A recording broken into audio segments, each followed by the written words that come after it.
Nos visita Federico Bach, secretario general de Bancarios La Plata y también de la Comisión del Banco Provincia. ¿Cómo está, Federico? ¿Qué tal? Buenas tardes. ¿Cómo andan? Muy buenas tardes, gracias por venir con este calor y este día, este lunes, que comienza, digamos, muy arduamente, con mucha movilidad, mucha movilización en general, con precios nuevos. Empecemos con una pregunta así sencilla, ¿no? Coloquial. ¿Se nos viene el corralito? Opa. Mira, hoy en la mañana en alguna radio me hicieron la misma pregunta. Yo no creo que haya posibilidad esta vez de un corralito y no porque nos vaya bien, digamos, no estoy diciendo que nos va bien.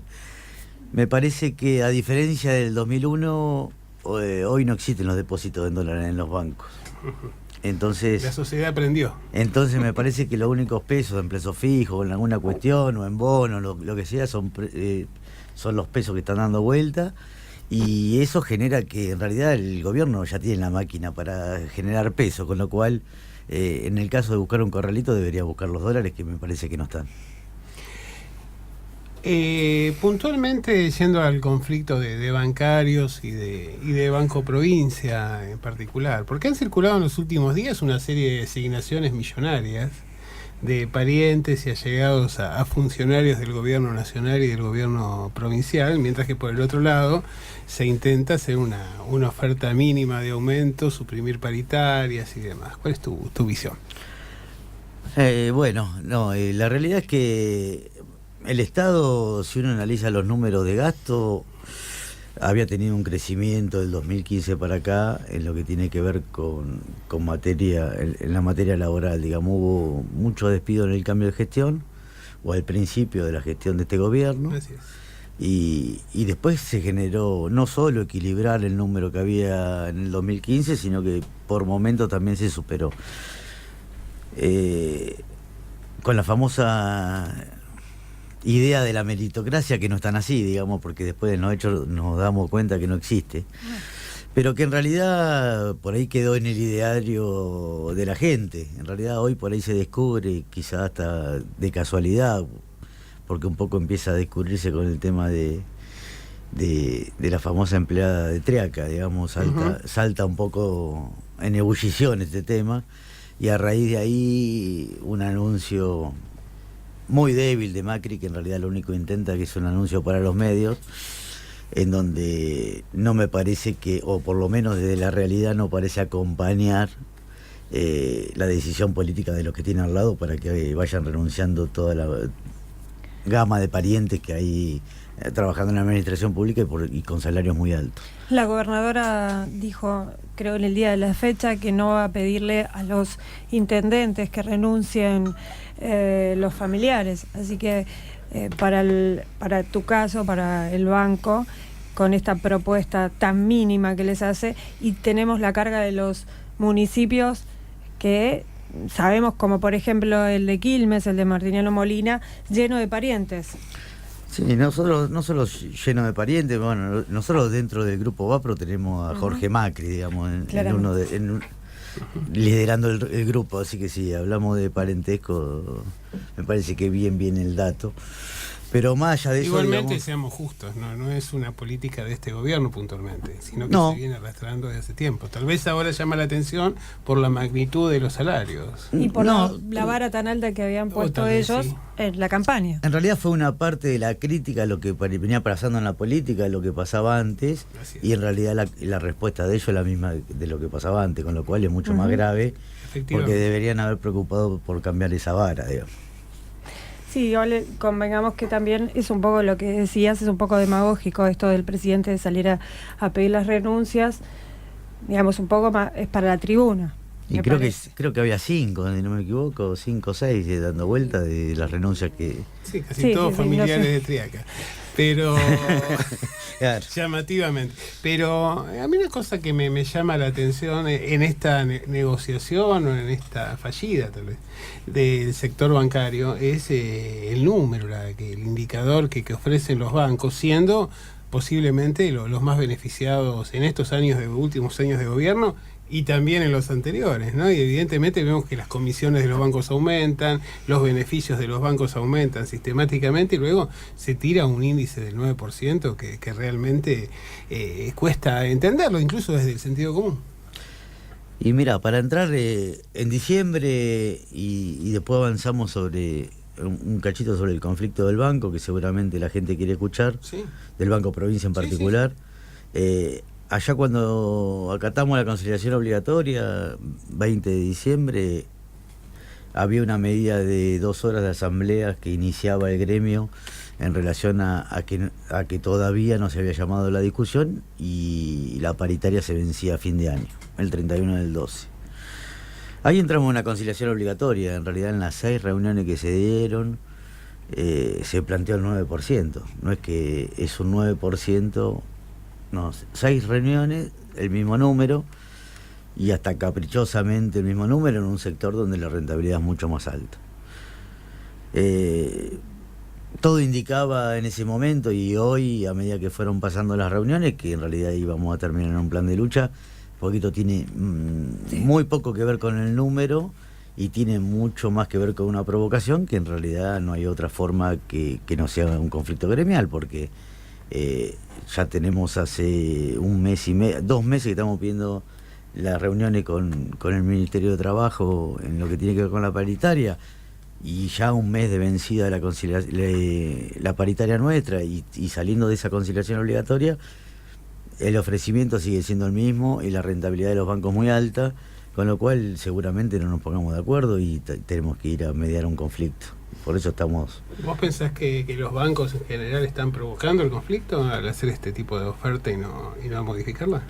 No, en off y en algunas conversaciones que hemos tenido con Sergio Palazzo, hasta también se plantea que con algunos dueños de los bancos privados, sobre todo, que en realidad plantean que es una locura el planteo que el gobierno le está haciendo hacer, digamos, con lo cual, así como fue el año pasado, tanto como los docentes como para los bancarios, porque el año pasado tuvimos una situación crítica también con el cierre de nuestra paritaria, y después pasó todo lo que ya sabemos con el tema, con Baradel, con los trabajadores de la educación, digamos.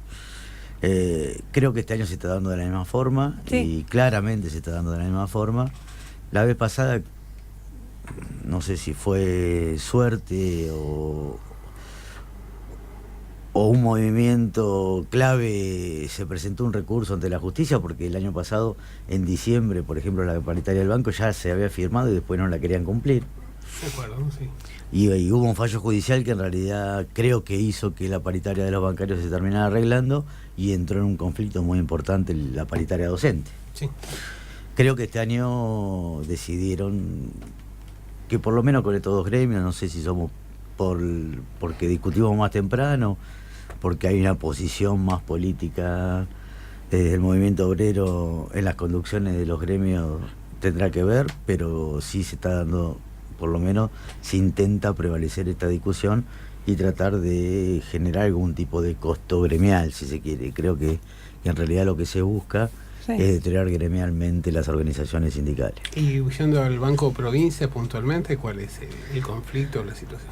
Bueno, yendo al Banco Provincia, es un poquito, lo vamos a hacer lo más corto posible. En realidad se genera un conflicto allá por diciembre, a mediados de diciembre, con las últimas sesiones de Cámara de Diputados y Senadores, donde aparece un proyecto de ley donde se modifican un montón de cuestiones que después entramos en profundidad a discutir la ley.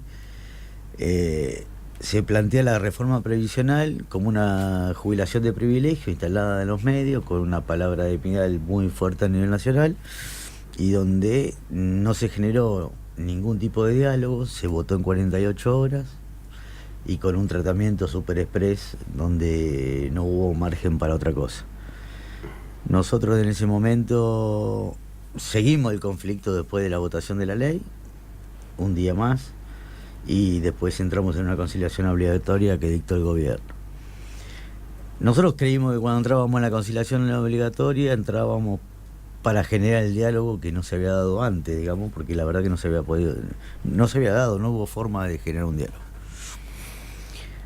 La realidad es que salimos de la conciliación obligatoria tal cual entramos, y lo que es peor, en la última semana del Ejecutivo Provincial levantan a la gente que iba a esas reuniones y directamente se abortan las últimas reuniones de la última semana, abandonando definitivamente la mesa de diálogo. Nosotros durante el conflicto siempre dijimos que íbamos a transitar dos caminos, que en realidad si la conciliación obligatoria nos llevaba a un recambio de este articulado de la ley, en donde hay puntos muy complicados que ahora los desarrollamos, pero que necesitábamos que se cambiaran por un montón de cuestiones, íbamos a transitar los dos caminos posibles que nos quedaban, ¿no? Uno era el gremial, digamos, imponiendo en la salida a fines de enero, principio de febrero, como estábamos en las medidas anteriores, reinstalando un conflicto que habíamos dado por cortado por la conciliación en diciembre, que sí, desde ya todos sabemos que no tenía la misma conflictividad o el mismo ruido en diciembre que en enero, así que lo que teníamos que hacer era encarrilar el conflicto y volver a tomar algunas medidas gremiales dentro del Banco Provincia, y de ahí empezar a discutir hasta la presentación, digamos, o instalar el conflicto político gremial, porque la decisión fue política de la ley, empezar a instalar el conflicto dentro del Banco Provincia y también generar por otro camino la presentación de un amparo donde por la inconstitucionalidad de la ley, que tiene muchas, que ahora si quieren y pueden lo profundizamos. Sí, me gustaría que lo profundices, porque sé que hay ampliamente derechos que ustedes van a ver vulnerados con esta ley. Sí, en realidad nosotros ponemos como primer artículo más conflictivo el tema de... Hasta la ley anterior estaba el artículo 40 de la Constitución Nacional dentro de la ley de la Caja de Jubilación del Banco, donde brindaba la garantía previsional en la provincia de Buenos Aires, que por lógica es el compromiso que tienen los gobernantes de turno. En esta ley ya salió, digamos, y nosotros vemos con mucha preocupación que el único aportante de ese déficit queda puesto como el Banco de la Provincia de Buenos Aires. Si nosotros nos paramos en cuál es el déficit de la caja y cuál es la ganancia del banco, ejemplo 2017, nos podemos encontrar con 1.700, 2.000 millones de ganancia del Banco de la Provincia de Buenos Aires, casi 5.500 de déficit de la caja de jubilación del banco. Con lo cual necesariamente dentro de un tiempo muy corto estamos hablando de un banco deficitario, porque no tiene más la garantía de la provincia, no pone la plata del déficit de la provincia, sí la va a poner el banco, con lo cual o se va a tener que desprender de activos o va a tener que empezar a achicarse las empresas al quiebre o a la privatización. A la empresa del grupo o una privatización de acuerdo a cómo vayan dando los balances. Y por otro lado, eso te va a restar también poder de liquidez en cuanto a la calificación del Banco Central, en donde también va a tener que, al tomar una deuda de 5.000 millones de pesos para el 2018, en realidad el Central va a exigir que se empiecen a dar algún tipo de cuestiones, como se van a cortar líneas de crédito para poder sostener lo que sería, yo por ahí uso palabras muy técnicas, pero en realidad los bancos tienen una parte de su liquidez, digamos, que está en custodia del Banco Central para poder prestarla. Esa parte de liquidez funciona de alguna forma como una garantía, digamos, ante los depósitos de las personas cuando van a hacer un plazo fijo o una tenencia en una caja de ahorro. En realidad eso va a ir acrecentándose, o sea que hay que poner más capital adentro del Banco Central y custodia, porque la deuda que vos tomaste es muy grande. Entonces tenés que sacar capital prestable para ponerlo bajo la órbita del Banco Central. Digamos, una parte muy técnica, pero que por ahí tratar de ponerle palabras de uso común para que la gente la entienda. Y a partir de, y no sé si tenés alguna pregunta más, pero estamos por cerrar ya, ¿cuáles son las medidas que vienen ahora? ¿Y qué pensás de esta demonización que hace el gobierno de los sindicalistas? ¿Es esto una manera de que la lucha que ustedes emprenden se vea, digamos, ante la sociedad, digamos, baja? ¿Qué pensás? ¿Es así como dice Moyano, por ejemplo? Dos temas. Bueno, las medidas de fuerza sí. van a ser 8 para Banco de la Provincia de Buenos Aires, jueves 8, viernes 9 para toda la banca a nivel nacional, un paro nacional bancario, 19 y 20, un paro de 48 horas también nacional bancario. Esas son las medidas que vienen por delante, digamos, en esta cuestión. Repitamos, 8 Banco para Provincia. la gente que nos está escuchando, 8 Banco Provincia. Banco de la Provincia de Buenos Aires, 9 todos los bancos, incluido el Banco Provincia, obviamente. Y el 19 y el 20 también todos los bancos, un paro nacional de 48 horas. Sin movilización. Estamos analizando porque posiblemente en la otra pata que nos quedaba pendiente cuando veníamos desarrollando recién, eran dos, la pata gremial y la pata judicial. Posiblemente para el 19 y el 20, si todo sale bien, digamos, no nos queremos adelantar, pero tampoco lo queremos dar por hecho porque no está todavía seguro. La idea es tratar de llegar para esa fecha para armar una movilización para hacer la presentación en la Corte de la Provincia de Buenos Aires. Ojalá nos den los tiempos y ojalá lo podamos hacer. ¿Tu visión sobre el sindicalismo y el gobierno? La demonización. En realidad creo que es un gobierno... Este es un gobierno que odia a los trabajadores. Digamos, no hay una sola medida que haya tomado a favor de los trabajadores. Creo que el resultado electoral se midió para tratar de hacer un embate. No nos olvidemos, es un gobierno de CEO, empresarios, digamos, con una mirada muy crítica al sindicalismo, que en realidad lo único que hacemos nosotros es tratar de que la ganancia tenga menos empresas para que se lleve un mango más al trabajador, digamos. Ni siquiera les complicamos la vida, ni mucho menos, porque la verdad que las discusiones pasan a ser nada en relación a las ganancias en la mayoría de las veces, pero que en realidad conceptualmente el sindicalismo es un problema para ellos y creo que lo están ejerciendo bajo todos los lugares de vista, todos los puntos de vista que se puedan dar. Lo ejercen a tal punto donde uno puede estar de acuerdo o en desacuerdo con Moyano, o de acuerdo o en desacuerdo con Balcedo, o de acuerdo o en desacuerdo con el Pata Benítez. Seguramente a nosotros que tenemos una posición de un recambio generacional, tenemos una posición más crítica con estas cuestiones. Ahora, la realidad es que Mar del Plata se define una movilización del 22, al otro día sale una persecución contra Moyano. Digamos, hay claridades que son muy claras, digamos, no hay la persecución a Moyano no fue antes, no fue cuando hizo el busto a Perón y jugaba con Macri, digamos. Claro. Sí, lo que llama la atención es la calidad moral y judicial de los sujetos que hacen denuncias contra Moyano, ¿no? El caso de Bebote Álvarez, que realmente son personajes que bueno, en algún momento desde el discurso de Cambiemos no habrían estado muy bien sindicados. Una última pregunta para terminar.